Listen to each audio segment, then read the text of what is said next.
A load of Labour MPs think it's racist to control our borders. So 25 Labour MPs and independents have written to Home Secretary Yvette Cooper to tell her that she must acknowledge the link between racism and hostile immigration policies.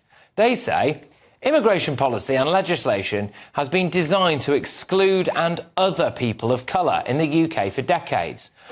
Well, in London, 46.2% of residents identify as Asian, black, mixed or other ethnic groups, and I do imagine that the people of Birmingham, Greater Manchester and Luton would be very shocked to find out that our immigration laws had in fact excluded people of colour. You know, this is rubbish, don't you, really? Because all you have to do is go outside and have a look for yourself. In fact, since Brexit, we've seen an increase in immigration from non-European, non-white nations. So what are the racial demographics of people coming across the Channel as well? And Labour is now letting all of them claim asylum. I mean, this hard-left bunch of MPs also appear to want the school curriculum to be drawn up alongside racial justice organisations. So what does that mean? This maths class has been brought to you in conjunction with Black Lives Matter. The MPs include Clive Lewis, who protested when he had to swear allegiance to the King. I take this oath under protest and in the hope that one day my fellow citizens will democratically decide to live in a republic. Until that time, I do solemnly, sincerely and truly declare and affirm that I will be faithful and bear true allegiance to His Majesty King Charles according to law. Great. Dawn Butler, who sees racism every time she opens her eyes, but was forced to apologise, actually, and certainly retract something, after accidentally including rapists and murderers in a social media post that appeared to suggest that black people were superior. You are the wrong one, the violent one, the weird one, whereas I am the chosen one, because I am of the first ones. You see this skin I'm in, this beautiful mahogany brown, this skin you don't like, I believe. So why you try so hard to achieve by burning yourself in the sun? For me, there's... Diane Abbott's climbed on board. To be fair, she might have struggled to add up the number of ethnic minorities that we have let into Britain every single year. And that would give us, I think, 170... We would find the money. We would find the money because we'd look at capital gains tax. The Tories have cut capital gains tax and we want to restore it. And that would give us, I think, 170... Yeah. The problem is this. They've written to the Home Secretary now to try to preempt the government's border security, asylum and immigration bill. So do you think that Yvette Cooper and Keir Starmer would rather appease the people who think controlling immigration is racist or people who want to actually control immigration? Now, it is not racist to want to control your borders, and I and millions of other people are sick of being told that it is. Let's get thoughts from my panel now. The director of the Popular Conservatives, Mark Littlewood. We've got landlord and activist Adam Brooks. And, of course, as well, we've got journalist and broadcaster Nina Mishkov. Mark, I'll start with you on this. What do you make of these 25 MPs there chiming in and saying that our immigration laws are inherently linked to racism? Even worse than that, Patrick, they're saying that you can't decouple immigration policy and racism. And I would say that we must decouple the two things. It's completely extraordinary. One, I mean, they haven't said this in terms, but one sort of thinks that what they're leaning towards is the UK is about 80% Caucasian. The world population of a whole is about 16% Caucasian.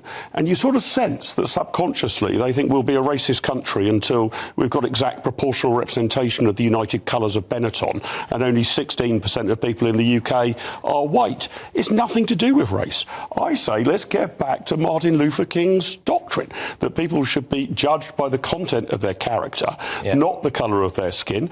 And by the way, I wouldn't mind our immigration policy being based on that, if you judge it on the content of character and be colourblind on the rest of it. Quite. And Adam, you know, I do wonder whether or not it's quite concerning now, because they've made quite a big song and dance over this about writing to the Home Secretary. It's ahead of some, you know, supposed new immigration laws that we're going to get. And I can't help but wonder whether or not our Home Secretary is going to be more inclined to listen to them or the millions of people who actually want something done about the levels of immigration. And I think the Home Secretary will listen to them. We always said that Labour was going to be woke and weak, and I think they're going to pander to this noise. Can you imagine saying to the leader of China, to Japan or Nigeria, saying, you're racist, you know, you've got too many of your own kind or you know, ethnicity in your country? You'd be laughed at. Now, why does Britain, everything has to be about race and colour? And these MPs, all I see from them is anti-white rhetoric a lot of the time. It sows division. It puts race relations back decades, and it needs to stop. Well, what they were saying, well, I mean, amongst other things, to be fair, Nina, we need to make sure that something like the Windrush scandal never happens again. Right, now, yeah, obviously we do. But I don't know if we can really, in all honesty, say that our current immigration laws are inherently racist, are they? Not necessarily inherently racist, but the Windrush scandal is the key to this whole thing, because they want to make sure that nothing like that would ever happen again. And the truth is that the policies that produced the Windrush scandal are still there, embedded in the Home Office. They haven't been. The laws haven't been changed at all, or the policy hasn't been changed. The report on this was suppressed until recently. The hostile environment, which meant that life was made so impossible, they would make people go back home. Well, the trouble was these people were already home. They've been living here for 40 years, and there was an enormous scandal. Let's just work. Can we just quickly say what the Windrush scandal is? Because I think everyone knows what the Windrush scandal is. I don't think they necessarily do. I mean, these are the people who came here on the Windrush after the end of the war to help build Britain up. Yeah. They, as part of the Commonwealth, they were then given citizenship and allowed to live and work here. Exactly. Exactly. And then, unfortunately, we ended up deporting some of them wrongly. More than that, they ruined lives. They couldn't get jobs. They couldn't get medical jobs. What's the law you want changed then, Nina? I don't want a law change. But you're saying the same laws are still in place, so what do we need to change? The same policies have never been revoked but are they? within And this the Home is the thing, Office. though, because, Mark, look, I look at it now. We've only deported something like 3% of Channel migrants in the last 6 years, so that doesn't seem particularly hostile as far as I can gather. I just wonder whether this is a classic attempt of people who really, if you scratch the surface, fundamentally believe in open borders, to use a historic wrong or an example of a wrong. Which has not yet been righted. Right, to try to influence current policy. That's exactly it. So the Windrush thing, I think you'd find the four of us would actually agree on what a disaster, nightmare, and how immoral it was. But we are now going back a few generations. Exactly. But I mean, this is a bit like saying we've got to go and fight the Germans in terms of the history of it. There are still people who have not been compensated. I understand that. They're waiting for people to die off before they get the money. But that's not to do with a 2024 immigration policy. Justice should be served, recompense should be given. But that is nothing to do with what our immigration policy should be here in October 2024 to new people coming in. We're not only fighting yesterday's war, if we look at that as being the basis of our present immigration policy, we're fighting a war of 3 generations ago. No, we're not. We're talking about people who live here, who have suffered. Recompense them, but how does that inform what our policy should be now? The other thing they called for was for the compensation to be paid more quickly. These are the same sort of MPs that would want to go back and pay reparations for things that happened 300 years ago. We're not talking about 300 years, Adam. We're talking about people who live and work here now. Oh, let him talk. Look, at the end of the day, they're our borders, and we are filling up, and services are failing. You know, society is failing as a whole. We need to put the walls up, and we need to have stronger immigration laws. The Dominican Republic have just started mass deporting Haitians. Are they racist? Come on, why can every country in the world... Germany have just started deporting Syrians and people from Afghanistan. Pakistan deported people from Afghanistan.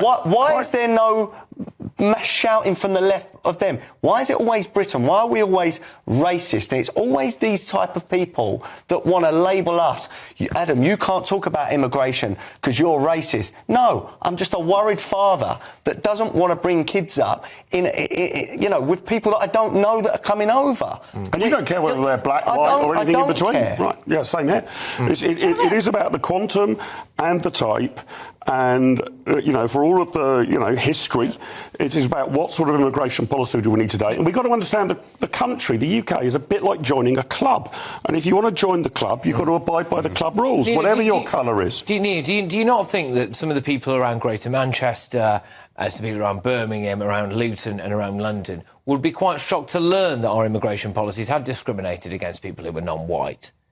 I think everybody would be shocked to learn that, because we absolutely did. We did do that. And with respect, Nina, it doesn't look like that's around certain parts of the UK. So you're saying that certain parts of the UK look more black than white? No, that's certainly true. That's a fact. I'm not saying. By the way, what is wrong with that? No, there's nothing wrong with it. You know that's not what I'm saying. My point is that it indicates that maybe we haven't been discriminating. It proves our point, not theirs. The Windrush were people who were completely discriminated against. That was the Windrush, yes. But that's thousands of people. But that's about justice and compensation. That's not about today's immigration policy. Because the policies are still within the framework. So that's why they're asking the framework. What policy? Which policy do you want changed? The policies that discriminate. Well, which? Name one. Against black and Asian Which policy is it? We don't. Well, why did they discriminate against the Windrush people? But that's 60 years ago. No, it's not 60 years ago. It is not. The hostile environment policy was instituted in 2012. So which is the particular clause of which and that's because we have got a bad immigration problem that needs to be sorted out. I agree that. Everybody knows that. You're not very clever to say that, because everybody knows I'm not very clever to say that. Right. No, because you're trumpeting as if some fantastic these Labour thing. MPs are the same. Everybody understands these that. These Labour MPs are the same MPs that would fight Brexit. And as you said in your monologue, Brexit opened up the world to people of colour. Not just, preferential treatment for immigrants from the EU. These same people tried to stop Brexit. So make their minds up. You're what are making we? very sweeping statements here. That you can't say they're all. You tout these things as fact. But that is a you don't fact. know that all Labour people thought that, or all left-wing people thought that. Are they good money that those 25 MPs include none or very few Brexiteers? So what? Well, it's about a worldview. So that proves my point. No, it doesn't prove your point at all. It's about a worldview. It does not worldview. prove your point. And I want to go back to a point earlier, which is that they're talking against white people. Who has spoken out against white people? Well, to be fair, Dawn Butler did appear to do something which appeared to suggest that black people were of a superior race. Now, she might deny that, but some of the lyrics of the poem were like, "You're the weird one, I am the chosen one," all of that stuff. Which And I can have the opinion that I feel like it's anti-white rhetoric.